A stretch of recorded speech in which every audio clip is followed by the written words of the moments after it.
I think on the back of our year last year, obviously disappointing, and did make finals, backing up our semi-final performance the year before, but we felt like our best footy last year was really good, and we kind of got a lot younger last year and lost a bit of experience on the back of 2022, and we probably allowed it to have a bit more of an impact than we would have liked on our performances, but we feel like the biggest thing it probably affected was our consistency. So we, like I said, our best game was really good. Beat Melbourne at the G, beat Geelong twice last year, and really pushed Brisbane and Port Adelaide at the end of the year, and beat a Sydney team. It's Sydney early in the new year as well. So we felt like our best performances were really good, but it was few and far between, and we kind of weren't able to produce that week in, week out. So that was a big focus for us through the preseason, just session on session, day on day, really approaching it with the right mindset, right mentality to get better, to really get something out of it with real purpose each day. And I feel like that's hopefully going to lend itself to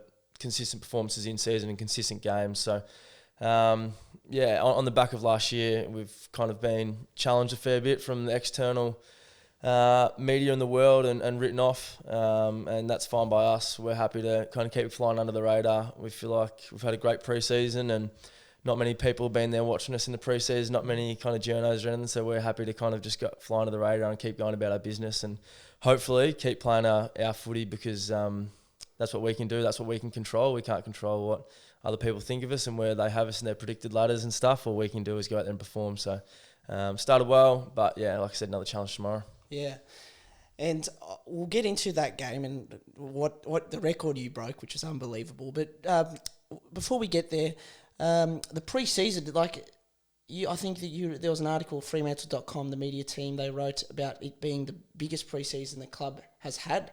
Can you take us into, not just that, but also, what did it look like for it to be a really big pre-season since you've been there?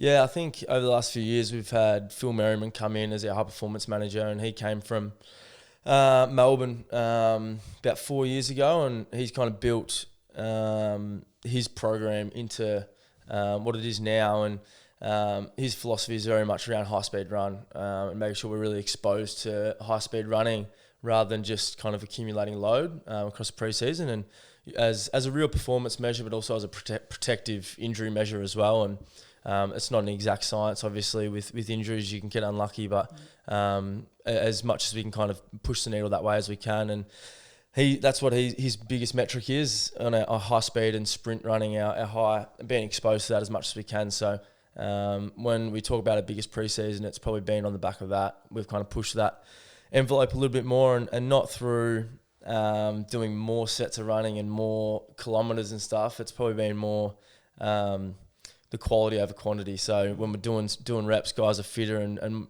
ready to go with that high speed, high explosiveness running.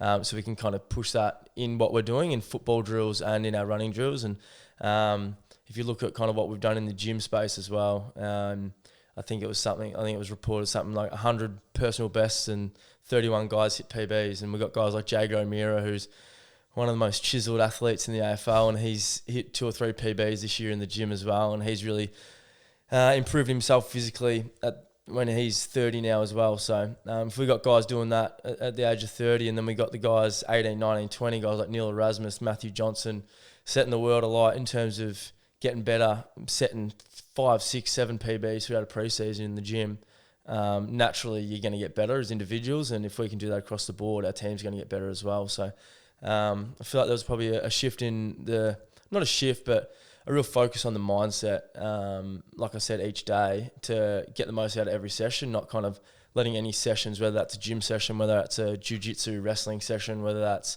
a team meeting, whether it's training, whatever it is, a hill session on a Saturday morning, really attacking it to get better, rather than just kind of not seeing those as just sessions you got to get through, or sessions you got to kind of do to just because you got to do them. It's kind of like, all right, how are we going to use this to get better today? And across the board, that was a really good mindset, and I felt like that's allowed guys to hit the ground running at the start of the season, and I guess be in career best nick a lot of guys across the board.